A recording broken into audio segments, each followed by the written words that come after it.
Is this a worrying trend here? Clickbait content, or I think as many people call it these days, Ragebait. Every single freedom is not absolute. A lot of people also forget the ones who instigate in between. Digital vigilantism, right? Because we have a lot of, what do they call it? Social justice warriors. Social keyboard warriors.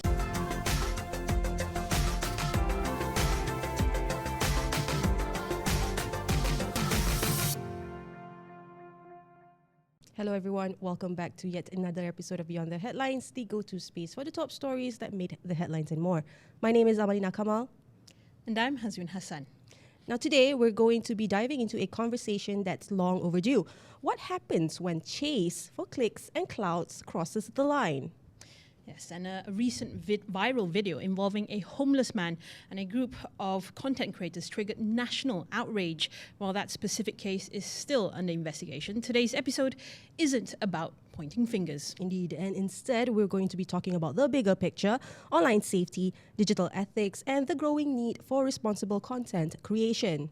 And so for that, joining us on set today to help break it all down is someone who deals with these issues at the core of policy and practice. We have Communications and Multimedia Content Forum, CMCF for short, CEO Mediha Mahmood. Mediha, welcome to the show. Thank you for having me. It's great to have you here because I do understand that you also don't just look into the conduct of users in general online, but other media practitioners, basically platform providers for information as well, right? That's right. But I'm sure you're also not new to whatever's been transpiring online, the developments, the updates, the viral videos, in the name of social experiment, right? Now, the bigger question here is to what extent are influencers or content creators bound by the content code? And is it enforceable or more advisory in nature?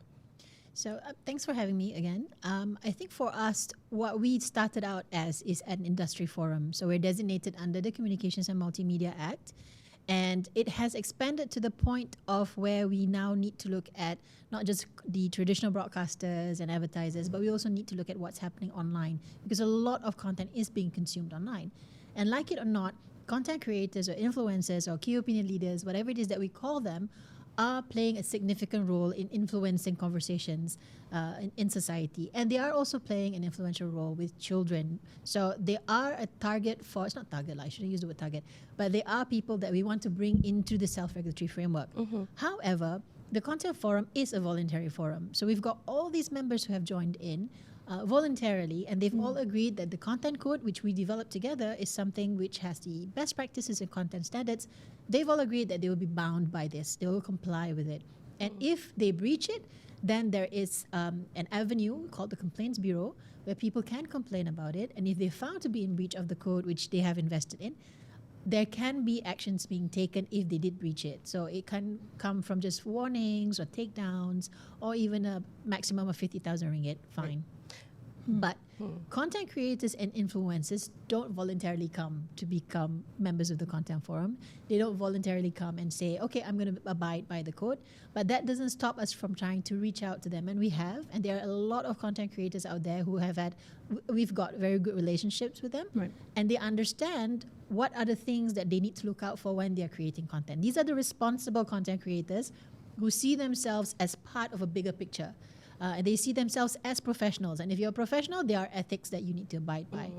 The problem are those who are not invested in being responsible, ethical content creators. But what they must also remember is they may not be voluntarily complying to the content code. They are still subject to the laws in this country. Content creators, influencers need to understand that whatever is illegal offline is illegal online. And if they come up with viral videos which has elements which are breaching these laws, they might find themselves in trouble, or even something as far as imprisonment. Right. So it's important for them to know that. And some of these basically actions that are illegal may breach the Communications and Multimedia Act 1998, sections 223 and 221 in particular, right? 223 governs the conduct of influencers or at least online users here. Right. But you mentioned earlier about the Complaints Bureau. I just want to understand how the Bureau navigates in addressing complaints that don't necessarily have illegal or harmful sort of nature, but causes public distress. Right. For instance, that particular case on the KFC bone donation or offering to the homeless man there. Yes. So that's the interesting part about these viral videos. Sometimes we look at it and we can't really determine whether this is even unlawful or illegal. But even in that specific case, they are finding themselves responsible under the law, which is the Communications and Multimedia Act 233, specifically under potentially grossly offensive or jelit melampau. For the Content Forum, we do deal mostly with the grey areas of content. Because when it comes to content that is illegal or unlawful, that's already clear in legislation. And you already have authorities with the jurisdiction and the powers of enforcement and investigative powers to go after those who are going against the law. For us, it's more on those content which is not necessarily illegal, but it's still unethical and still harmful to society.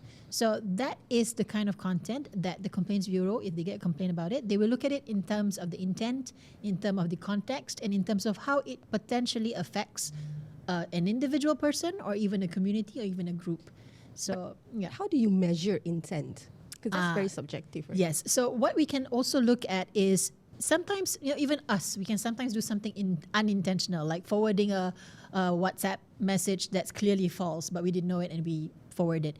But if you have a pattern of sending just false information out there, that possibly shows some intent of being not conducting yourself in good faith. So there is patterns that we can look at. We can see what are the outcomes of what you're doing. So that is one of the things that you can use to consider whether something is intentionally done for that particular purpose. Sama dengan, viral videos where they don't disclose that it's a skit. They just, you think it's a reality. There's no disclosure or disclaimer that says we're all actors in this. But when the outcome is that you incite hate or you incite discrimination against a certain group, then you must kind of consider what was the intention for you doing that skit in the first place. You said earlier that as a forum, you reach out to influencers and content creators, to as many as you can. Yes. But obviously, there must be some sort of threshold here. What do you consider, in your terms and by the CMCF's definition, of a content creator or someone who's on a social media platform that, let's say, is obliged to have that sort of conscience, to have that sort of responsibility and accountability, so that they are aware, I've reached this amount of following, I'm reaching out to this amount of people, so I actually have to be very careful about what I put out. It just doesn't matter if you got the verified tick or not, as long as you're influencing. So what's the threshold for There you? is none. For us at the Content Forum, we really target everyone, because whether you have 2.1 million followers or not, you still have a circle of influence that you are influencing. So for us, whenever we do, let's say, for example, one of our programs is to reach out to edufluencers. These are teachers who happen to have a very wide social media following. How many followers tu tak kira, but they do have an influence. So we do have, we've trained them before on what is the things that they need to be careful of, things to look out for. So to answer your question, we believe that the best standards or the content standards and best practices need to be followed by everyone. Whether you have a small number of following or a lot, the more the better lah. But it all depends on whether or not you want to be responsible. And I think that's the tough part. And what about specifically in the case of the KFC leftovers, right? As we were speaking earlier before the recording, we were talking about how we never heard of the trio involved in this content creation, right? And clearly, I think the most obvious motivation here is to create clout and to get that 15 seconds of fame, as we were talking earlier, to put themselves out there. So again, is this a worrying trend here? This clickbait content, or I think as many people call it these days, Ragebait, right? It is a worrying trend, absolutely, because we see more and more people doing it. But I also see it as the fact that Ragebait or clickbait may get you the clicks, but it doesn't, it rhymes, it doesn't stick. Meaning that if you're going to have Ragebait as your content, your entire playlist is that, you're not going to earn the trust of the community. And if your intention is to monetize from your content, you're not going to get the brands, the legitimate brands, from pairing up with you. Because trust is still a thing. And I think that's the same thing. I think we were also talking about this. If you have an account that's mostly about rage baiting, clickbaiting, you might get your 15 seconds of fame, but you're not building a reputation that would actually be an investment in trust and reputation and monetization. So I think that's one thing. But the second thing is, sometimes they're not doing it for the money. Sometimes they're just doing it for attention. They just want their 50 seconds of fame, and then later on they create another video for another 15 seconds of fame. So where does the responsible lie? Number one, if whatever they're doing is against the law, we need to take action against them, because then it teaches them, it sets a precedent or a deterrent from everyone else from doing the same thing. Because right now people think, no one's getting in trouble for it. I'm sorry, if it's against the law, you need to get in trouble for it. Secondly, what is the role that we play in clickbait and ragebait? Knowing that it's bait, why are we biting? That's another question that we need to take as well. And it works because we are invested in being angry and being vengeful. But that also means that we're adding on to the algorithm and engagement that pushes such content even further. So that's an element that we also need to look at as social media users. You're talking about commenting, right? Or liking these particular liking, posts. or even you're only helping it. Yes, or even sharing. Even if you're sharing it to say you don't agree with it, you're still sharing harmful content. Right. The keyword here is mengapi-ngapikan, kan? Yes, that's right. I just want to understand in terms of the audience role here. Yeah. Also, the brands that do endorse these content creators to go the extra mile. To what extent do they need to actually, look at their own sort of responsibilities and in terms of regulating ethical content? Okay, so I can speak for, I think, our members who are members of the content forum. We've got reputable brands, and there we've also got the advertising associations like the Malaysian Advertising Association, the 4As, and they are for sure very particular about reputational risk in taking such risky creators. And I think it all boils down to the brands themselves. And I can honestly say I've seen most of those brands will not pair up with such content. But that doesn't preclude other organizations from riding onto this wave. But I've also seen how creators, when they use such controversial plot lines or skits, they are maybe famous for a period of time, but they become, I guess the word is unbrandable in the near future. No one else is going to touch them because of the fact that whatever you put online is going to stay there forever. And if you Google a brand and you're associated with this creator, akan terpalit juga lah, you're going to be affected by it. You're talking about cancel culture, right? Yeah, sort of. But cancel culture can lead into a different conversation about how sometimes cancel culture can be toxic in itself. So yeah, it's mostly, I think, it's the judgment and discretion by the brands to make the better choice between creators, because we've got tons of creators who are responsible and doing really good content. So why would you want to pair up with one that's getting in trouble? Just curious, does Content Forum have a list of wanted content creators who always Who's on your naughty repeatedly list? Oh my goodness. Who's on your naughty You're list? actually asking a question that I would love to answer next year. The reason is because we are coming up with something like that. Not wanted lah. Well, I guess you could say wanted, but it's a trusted creator Repeated list. offender. We rather go for a trusted creator list, meaning that people who have been aware of the standards, who maybe are assessed on the standards, and we make sure that their content is constantly compliant. So then our members will know these are the guys with the trust badge. You always say verified is people with a lot of followers, right? This one, we want to make it a badge that shows people that you can be trusted, that you're not going to suddenly do something controversial, and the brands are going to then be attached to it. Are you guys working with like social media platforms? We are. Okay. Social media platforms with us, there are relationship. Well, TikTok is one of our members, but with the rest of them, we also have a relationship in collaborations on, for example, digital safety and things like that. So we do. For example, we have been working with some of them on kids and family safety workshops because of the fact that some parents out there are not aware of what their kids are up to when they're online. So things like that, yeah. If we were to sort of flip the scenario, right? So in this case, if someone clearly has, malintent to create controversy and to upset people, you'll be able to flag it out and then do whatever necessary to censor the content. But on the other hand, there's also censorship or a certain way of arranging algorithms to hide things because it doesn't necessarily stand with, say, the status quo. It could be a political stance against or for something.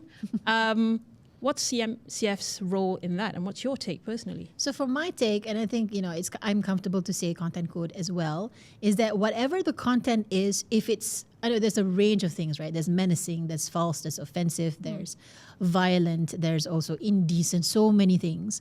So as long as it's a breach of any of those, then it's a no matter what happens. So when you talk about censorship in the sense of political commentary, for example, all the things that you see on platforms, they have their own community guidelines as well. So if the community guidelines are clear that such content is inciting hate, it doesn't matter which side of the room you're in, then it should be taken down. But whether it's censorship on political stance or political opinions, that one I'm not privy to whether there is such censorship going on. But if it's a breach, if it's inciting hate to certain groups, or some people colloquially call it 3R, race, religion, and what's the other one? Royalty.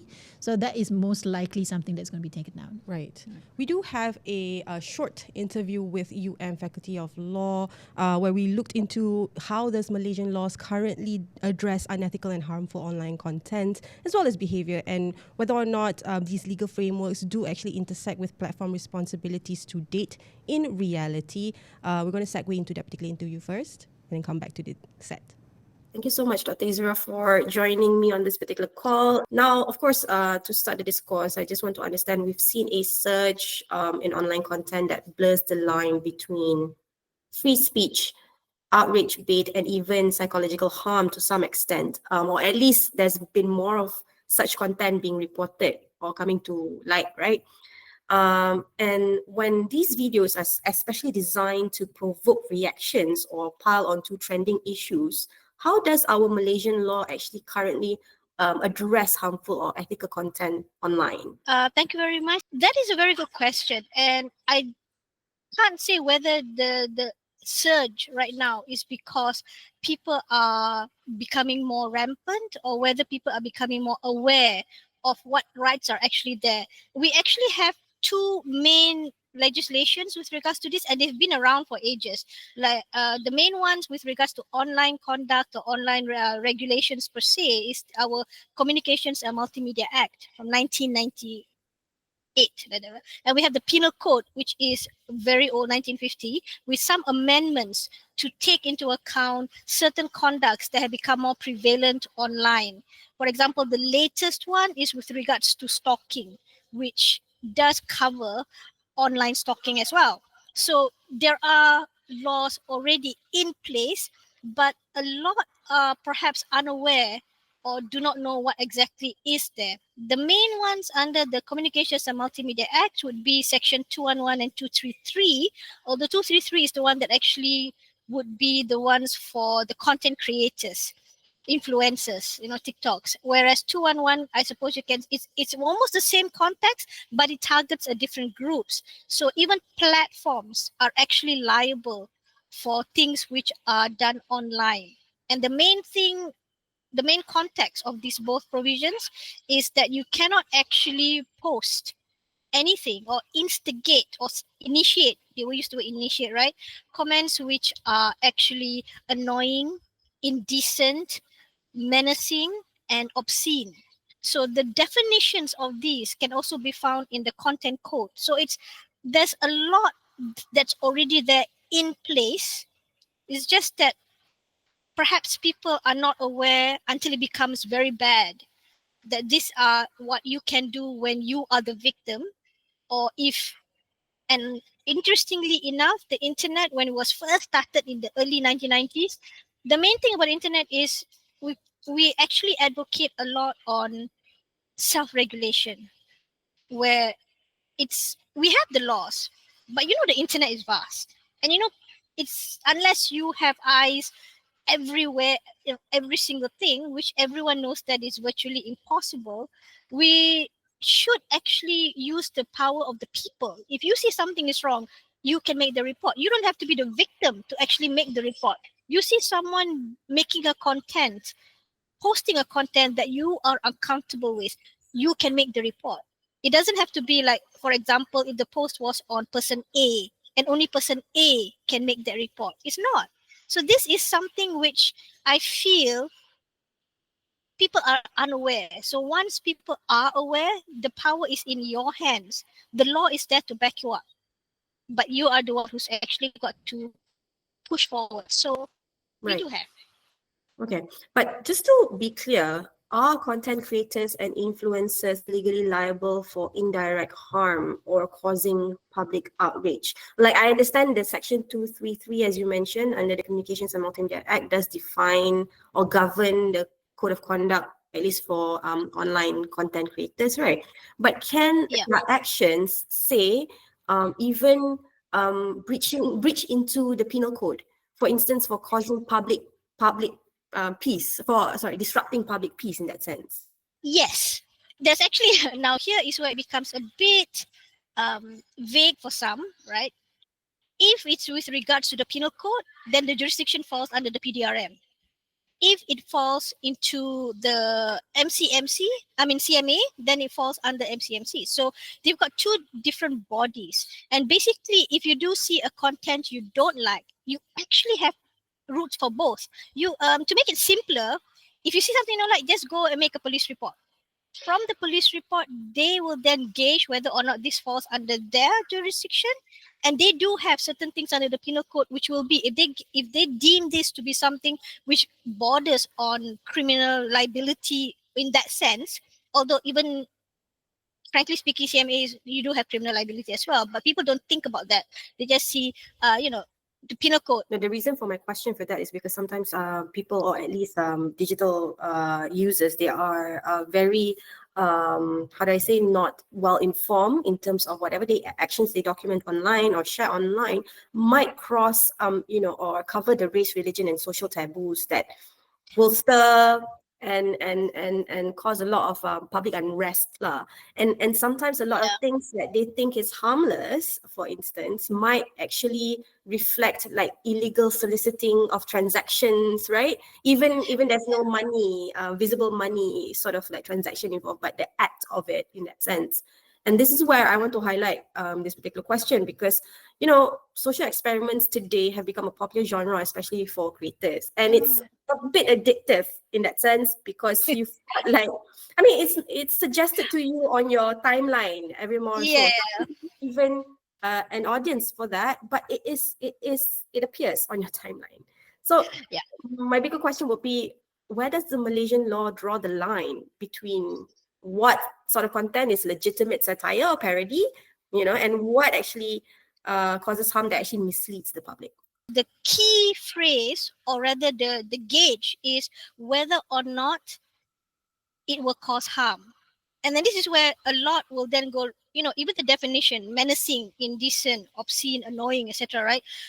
It's so vague, it's so wide. But actually, you cannot have something which is so defined so acutely, because then once you do that, when something falls outside, then they will say that doesn't cover. But that is untrue. Basically, it is, if you hear the content, are you uncomfortable? Do you feel threatened? Do you feel something is wrong?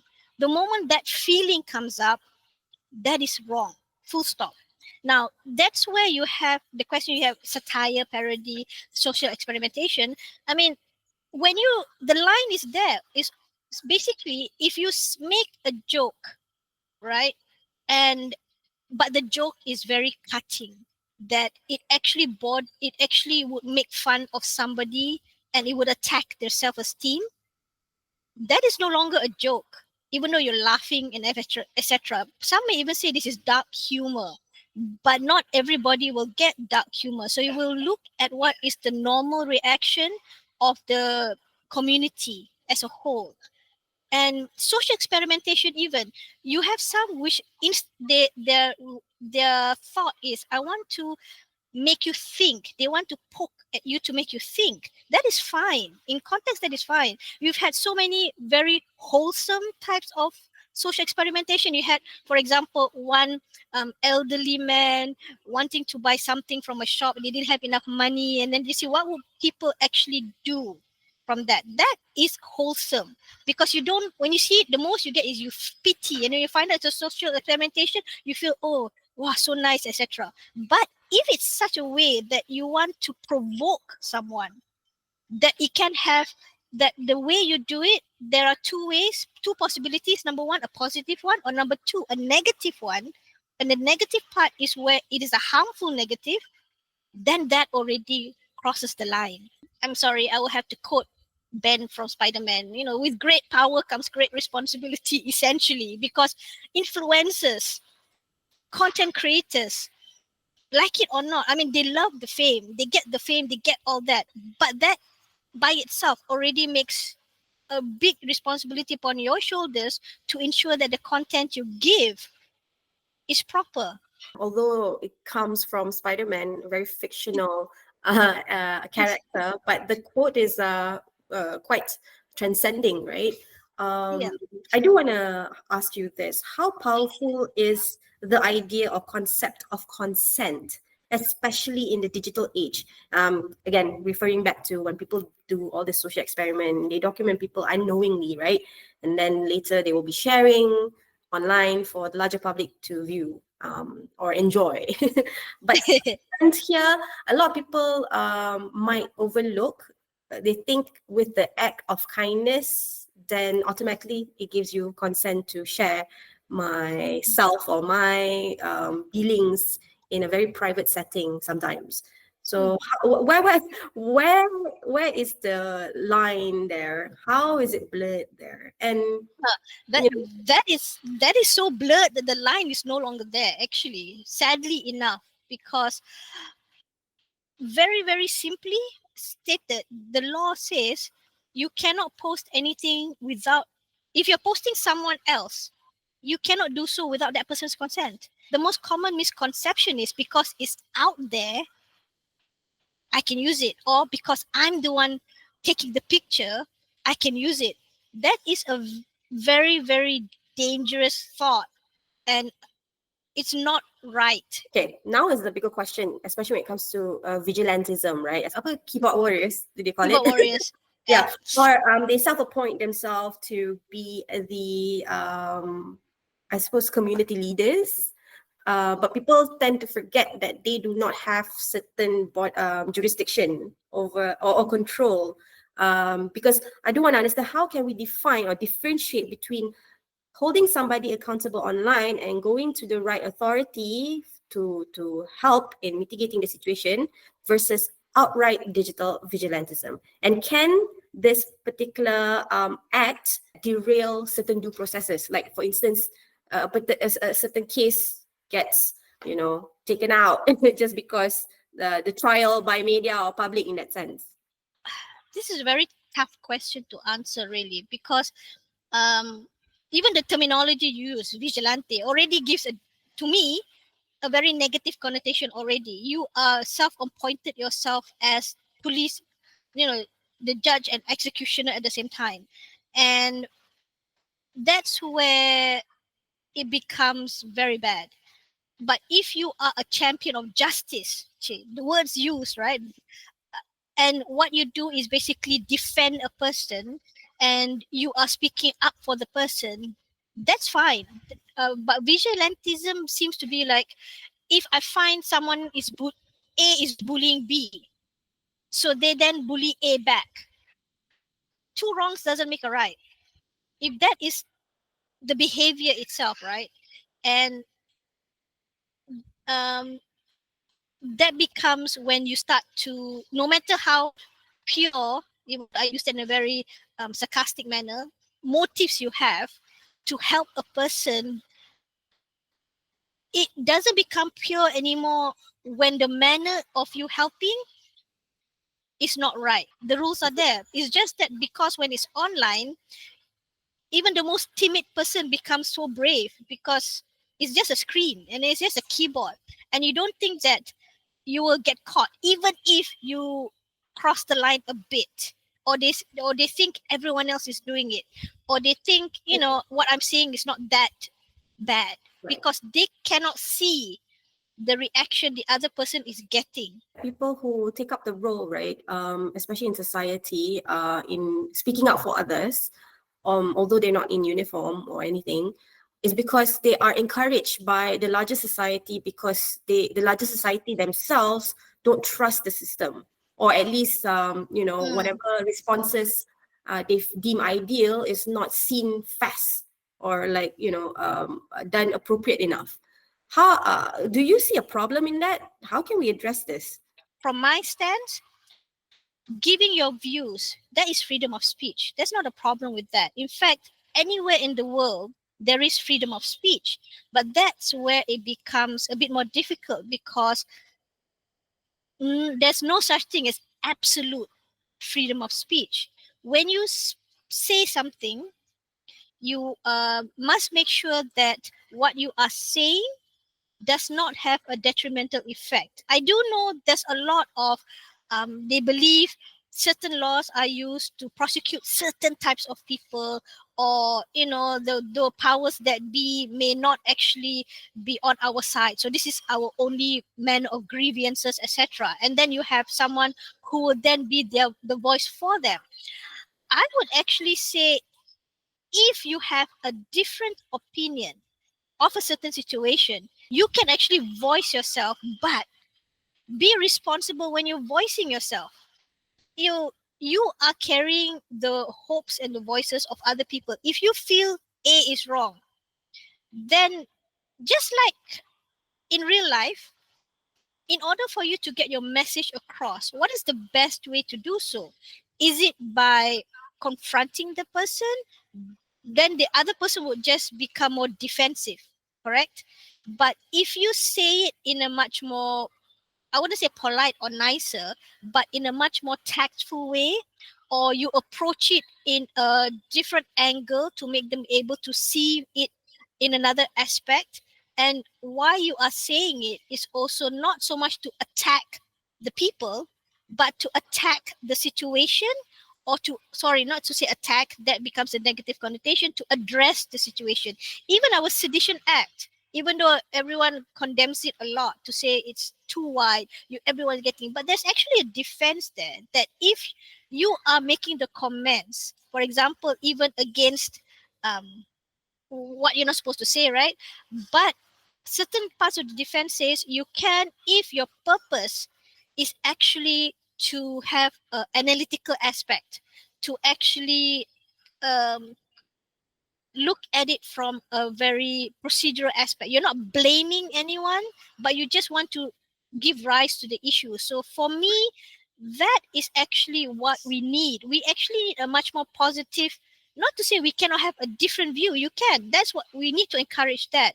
But what we need to emphasize is that must be done in a better way rather than a confrontational way. But okay, because you raised the question about self-regulation, right? So in a creator first economy, because it does contribute to our, I suppose, GDP in that sense, right? Our digital economy. How can we ensure self-regulation is not perceived as censorship then? The more you actually self-regulate, the freer you are. That might sound very strange, but because if you have censorship, when you have the authorities, for example, to dictate or to determine what can or cannot be said, they are not omniscient.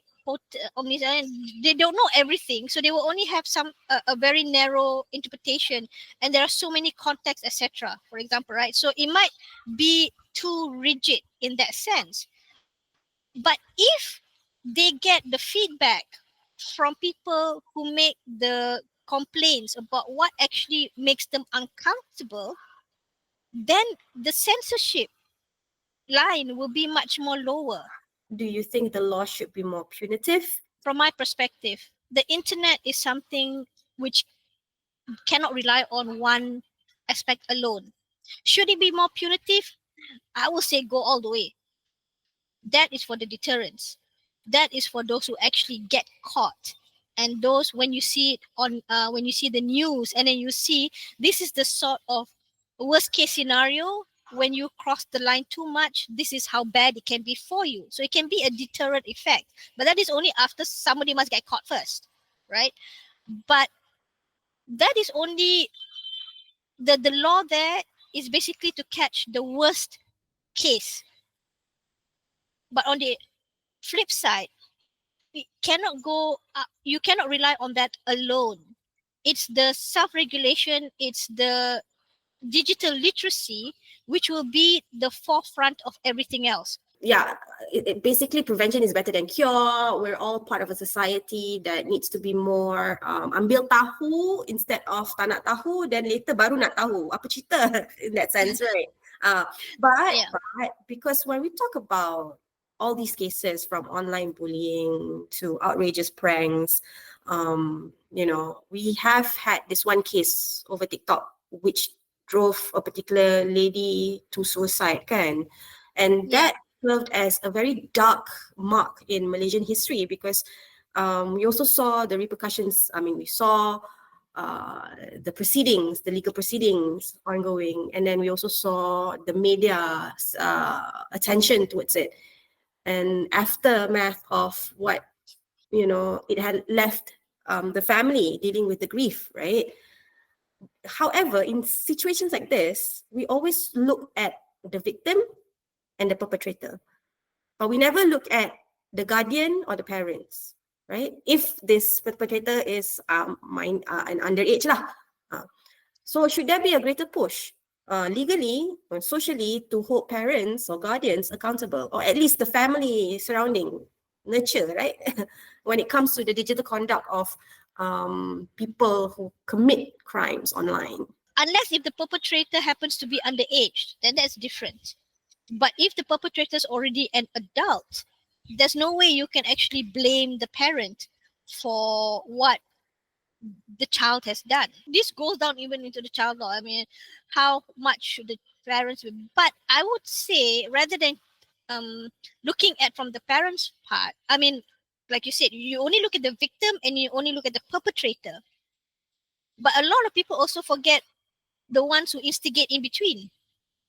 If the perpetrator themselves wouldn't have done what that would have done, if they themselves had not gotten that rush and the feedback from those who said, from support, so to speak, from the other commenters as well. If you really, really want to target, the law is already there. It actually says those who initiate, those who contribute to such comments. So people normally just target the main ones. But in actual reality, every single person who make a negative comment can be caught, can be hauled. So I advocate all of that in that sense, because you need to be aware, you don't have to be the loudest voice to actually be responsible. Definitely digital literacy has to be taught in schools. And I don't mean it as an examinable subject or even as, a course, etc. But it should be something which is inculcated within your day-to-day life. Thank you so much, Zura, for joining me again on NST Beyond the Headlines. Hopefully we can see you next time on set. Right, so that was University Malaya Faculty of Law Undergraduate Deputy Dean Dr. Izura Masdina Muhammad Zakri on her thoughts on how digital content creators today needs to act. But she did highlight about the idea of consent, because I did ask her, because today the idea of consent is not necessarily being upholded well, right? Even in a setting of a social experiment per se, you conduct that social experiment with a good intent, but you showcase your subject in a very vulnerable sort of state. Yep. Although the outcome might be good, but consent still needs to be there, yes. right? Well, if it's bad, of course, you want to air it out, you ask for consent. Yes. Okay, even with good content, people tend to overlook it. Yes. Yeah. So content codes, thoughts on this? Yes, consent. You definitely have to have consent, especially when you're going to be editing whatever that you're recording into the narrative that you want it to be. Okay. And I think, I come from I'm very old. So I come from the days where you had things like candid camera, right? Mm-hmm. You put a hidden camera and you do something and then somebody falls for it and there's something funny and then you point to the camera and it's candid camera. They all consent to that recording being showed on the show. It's the same with what content creators are doing. You need to get consent. Whether or not the person that you are pranking or social experimenting on reacts positively or negatively, if you're going to showcase them to the world, you really should best practice get consent. I hope that's the practice these days, but I'm hearing that some of it is not. But secondly, you also have to disclose that your content is an act or a parody or a satire. Because like shows like Candid Camera, that's the premise. But if you're on social media and you're looking at a video and you're getting angry about it, and then you're thinking you're looking at a reality instead of a skit, that reacts to a chain reaction that the content creators might not be able to take back in the future. So gotta be careful about that. On vulnerability, now in that particular KFC leftover prank, there's been a lot of talk about how it was possibly staged. And then actually the homeless man has come out saying, well, I don't harbor any bad feelings towards them anymore. I was in on it somehow. And so it's fine. But clearly it did not sit well with people who I think if I didn't personally watch it when it came out, and became viral, but I think I would have felt, duped, right? My emotionally manipulated in such a way. So in this case, if the sort of the victim or whoever was supposed to be the target here has come out saying it's fine, it's fine. What's the big deal then? Okay, so you got to look at it two different things, right? So one thing you're talking about, okay, this guy has always consented to it. He thinks there's nothing wrong with it. That's his right entirely. If he feels that, I'm okay with that. Put that aside. That's still content. And under looking at it as content, if it's something that is still offensive, it doesn't matter if whoever in it has consented to doing it, that content is still offensive. Sama juga, if you look at films and drama, etc., all those actors consented to acting. But if their scene or if their drama or film breaches censorship laws or is violent or somewhat harmful in nature, as content, it can still be taken down, or there can still be actions taken against it. Yeah. I'll try to not inject my personal thoughts on this, but of course, what can you expect from a person who is probably like just minding their business? I do not even like to use this term of a homeless man. I mean, let's show him a little bit of dignity. Yes, I He's agree. already a subject of a particular video that you're treating this person like less, right? By feeding bones, chicken bones. But anyway, of course, he's going to say, I'm fine, because he's probably he doesn't have anything to lose anymore. Right. But you as a citizen who is like rakyat yang prihatin, I think we have to think above and beyond, especially in making the digital space at least safe. Because you're teaching. Correct. People, right? And it's not just safety anymore. It's about what kind of society do we want to be building? Because you're absolutely correct to point out, when you're punching down, when you're exploiting people who are vulnerable, whether it be because of poverty or because of disabilities or because of the fact that there are refugees and migrants and statelessness and all that, people or their children, they're also anyone who is vulnerable communities. If you exploit them for content, that should be an immediate no to all of us, because we don't want that to be the norm. You don't want it to be something where everyone appreciates or engages with or entertained to see vulnerable communities being exploited that way.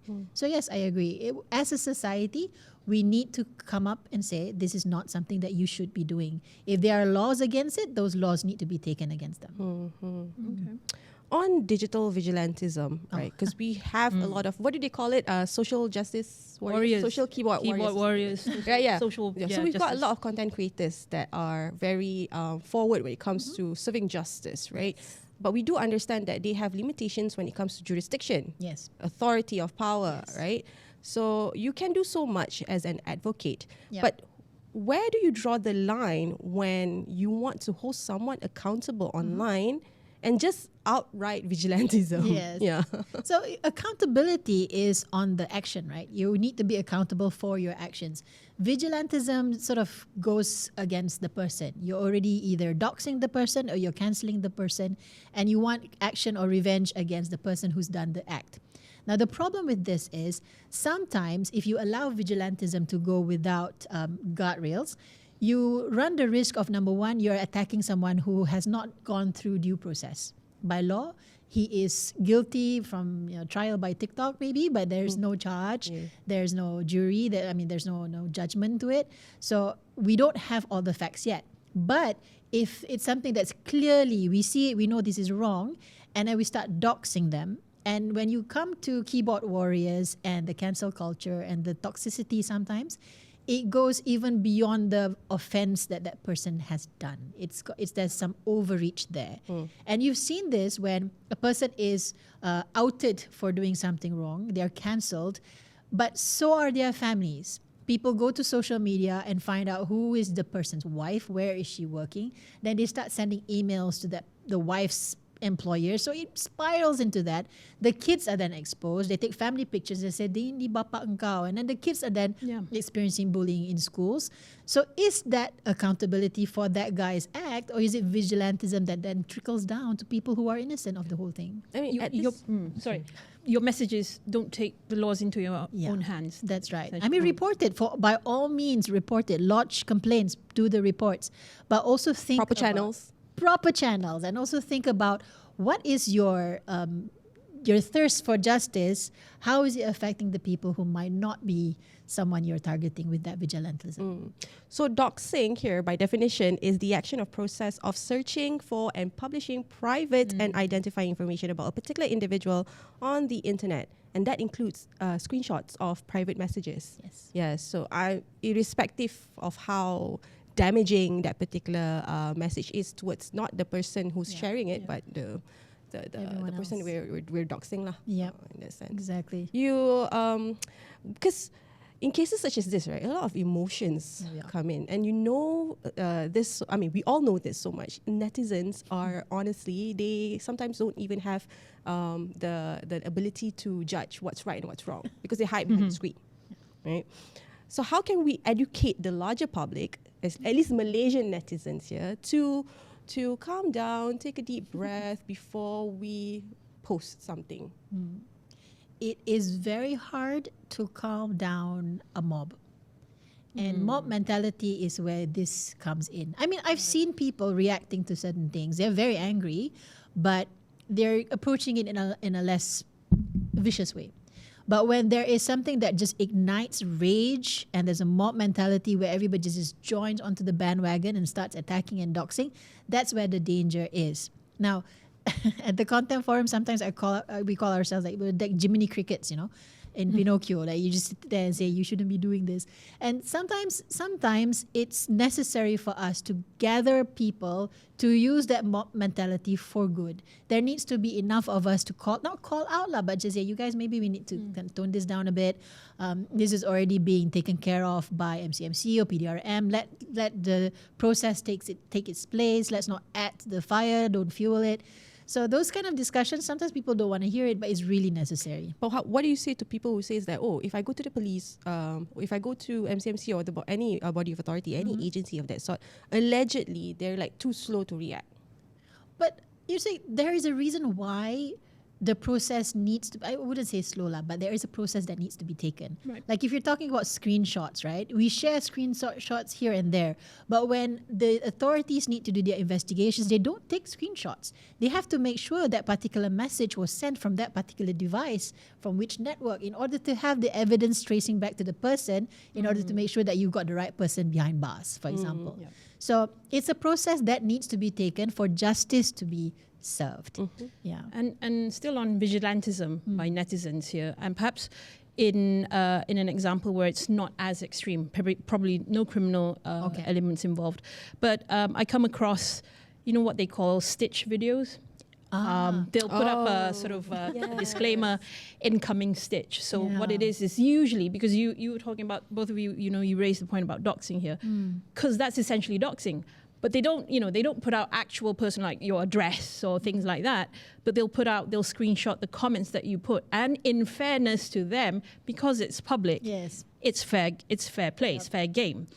So your thoughts on that? Is that menacing to the point that we shouldn't be doing that? But if the message that is has to be heard, like say if the comment is inciting hate or it's projecting hate towards someone, do we have then the right to, you said this in public, right? I'm going to shove it out there for you. sometimes that is actually what's fueling the fire, unfortunately, because you have to understand that when something happens in this, the internet is huge, social media is huge, it's a different demography. But if something's happening here, the comments are here, and then you take that, you bring it into your following, which is triple the following of what's happening over there, you end up, what do you call it? You amplify that harmful content. And you see this happening a lot. Something happens in a small corner of one social media platform. It's stitched and then it's downloaded into a video, or it's taken screenshots, or people do a carousel on it, and then they bring it to all other different platforms, and that just spreads the entire conversation even wider. So there's a danger to that. For me, I always see, and we always say, that when you're resharing harmful content, you are technically sharing harmful content. So if you're going to share, let's say, comments that you think, oh my God, this kind of conversation shouldn't be had, what I would suggest is you should probably mask where it came from. You shouldn't link to that particular comment, because then you're adding engagement over there. But base your conversation on why this shouldn't be the case. Intent is necessary. Why are you still talking about this? Are you talking about to prevent from it happening again?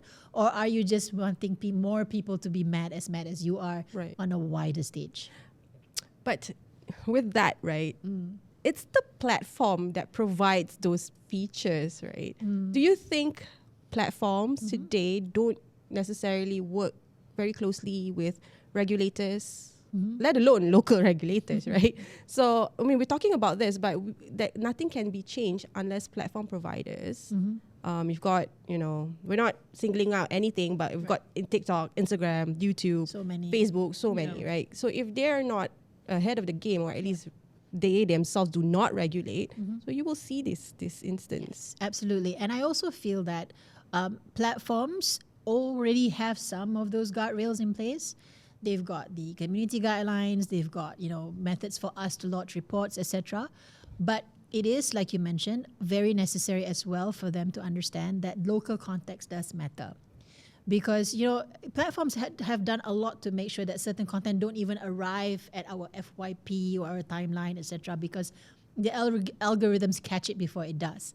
But the algorithms might not catch nuance and context which are local. So we work closely with platforms, and I believe the Malaysian government is as well. It is a process where they need to understand you have the rails, you own the rails, but when you're here at the local context, guardrails need to be in place, and it needs to be adapted to what's happening in local countries. Now you see this, MCMC and the government has taken that step of the licensing framework, right? So they want to license these platforms, so at least there's some accountability there. We've got a few of them who have licensed. At the same time, I think what's needed is continuous collaborations with them as well. Definitely, if it's something that they need to take down because it's against the laws of Malaysia, MCMC, PDRM, whoever it is, the authorities have the prerogative to tell them, like, this is against the law, you need to take it down. And there are instances that they do. But it is a never-ending process. It's like a whack-a-mole, because there are always things that are popping up. So it needs to have a collective effort. Platform needs to be more responsible. Government needs to put in the regulations. We need to make people see that self-regulation is also the way to go. Right. But what do you have to say people who argue that we shouldn't have the government heavy-handing these platforms because in the US, for example, they clearly have very distinct laws where it separates these platforms as non-publishers, so they shouldn't have to be accountable for the sort of content that we put up and we curate as users of the platform, which is very different to say what a newspaper is accountable and is held accountable for, like NST, for example. Right. To people who are very critical of more intervention from the government, what do you have to say as a communications content forum? All right. So that usually comes to the argument of freedoms, right? You want freedom of expression, you want freedoms of creativity, and we're all for that, absolutely. Whatever freedoms that are already ingrained in our constitution, we support. But every single freedom is not absolute. Usually freedom ends where harm to others begin. And I don't like to use the word censorship, but if you use the word censorship, we are censoring because we don't want harm to happen to an individual or to a community or to the country. So that kind of curtailing of freedoms is something that the government needs to do, because that's what the government wants to do, is to protect the country, to protect the people.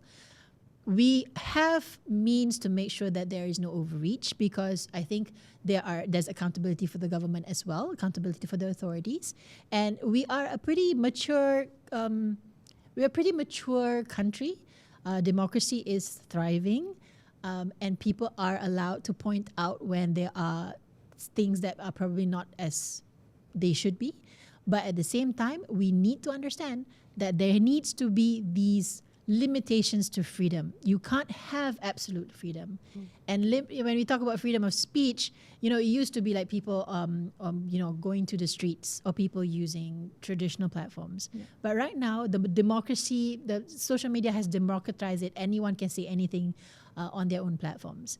So the kind of controls need to also be in place there. Understood. And those controls are not necessarily to censor you. It's to, again, regulate so that nothing harmful or illegal takes place, right? Exactly. I mean, nobody protests with censorship when it comes to, let's say, child sexual abuse materials, right? Or things like that. So whenever there's harm to other people, we really need to be able to step in. Understood. All right.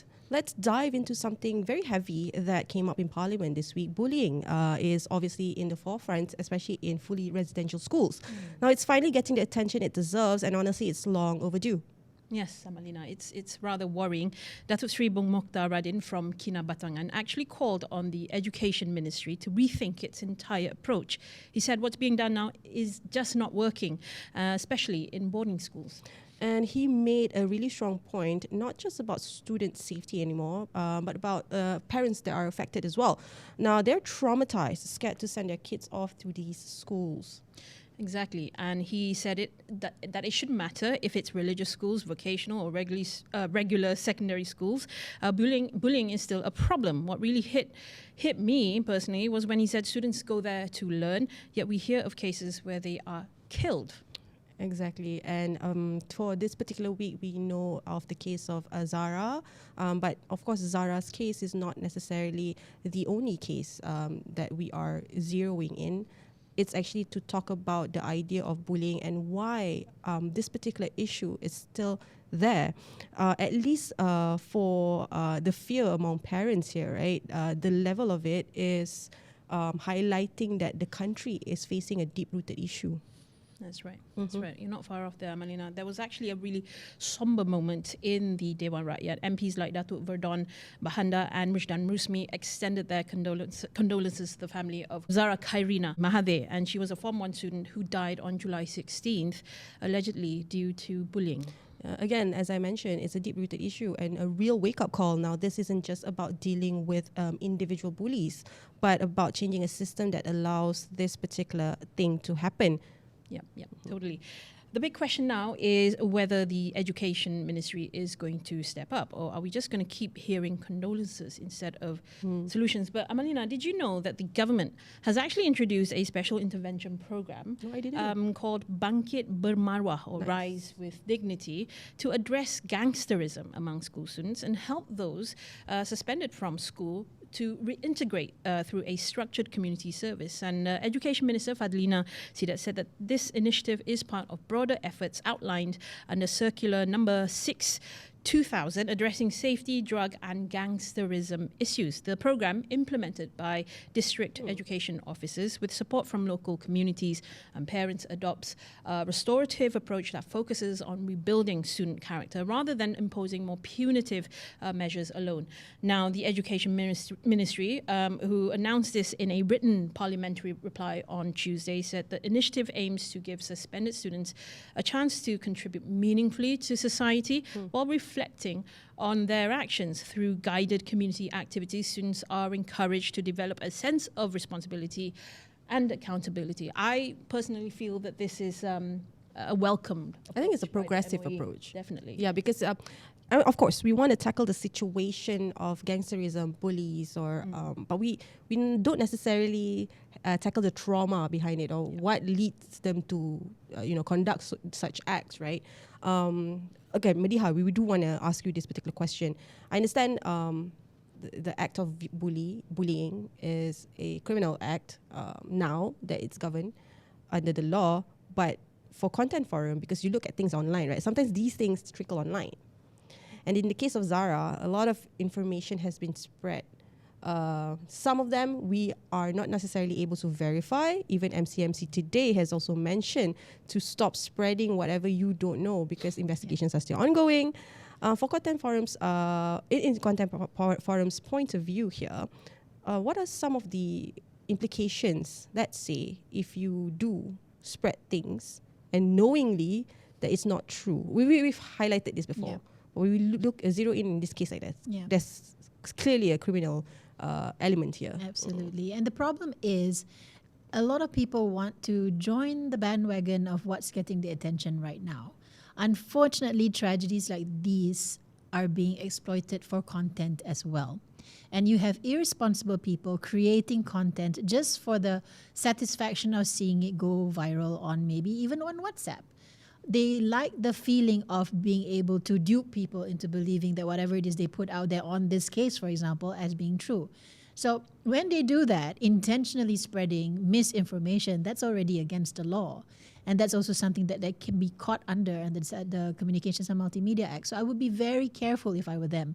And secondly, I don't want people to just stop doing this because they're scared of the law. I think we should stop doing it because we've got empathy, right? Because this is a situation that it's not content for the family, it's their lives, and you are re-traumatizing them by playing out this whole tragedy into something that you feel is either entertaining or something that you feel attracts attention to you. And this is the kind of mentality that we really should not be encouraging at all. So I would definitely be saying that if you see such content being spread around, number one, and this is something that Malaysia has been saying from the very beginning, click dengan bijak, think before you post. It's repetitive, but it's important. When you get it, sometimes the immediate reaction is you want to forward it, but you need to be careful. Are you forwarding something that's verified? And even if it's verified, for example, graphic pictures, for example, even if it's true, should it really be something that you be forwarding? Right. So if you're empathetic and you think about the families, then you make better decisions about the kind of content that you post regarding these crimes. Right. We're talking about navigating how we should be, pushing for content that have sensitivities at play here as well. And we want to push for standards that are evolving with the current time, right? Unfortunately, that's all the time that we have for today. If you enjoyed this particular episode, don't forget to like, comment, and subscribe. Don't forget to also turn on the notification bell if you haven't already. But before that, I do want to thank our guest, Mediha Mahmood. Thank you so much for being on Beyond Headlines. Thank you. Thank you for having me. Is there one message that you want to share to all the content creators who are watching? Hopefully they are watching, regardless of age, right? I mean, do the right thing. Whether you're creating content, sharing content, engaging with content, do the right thing. And to Hazwin, thank you so much for being here as well. It's a pleasure. Thank you. And to our audience, don't forget to also follow us on our social media. Follow us very intensely and very mindfully. That's right. Engage with us mindfully as well. We are on Facebook, TikTok, Instagram, X, as well as Threads. My name is Amalina Kamal, and we'll see you next week.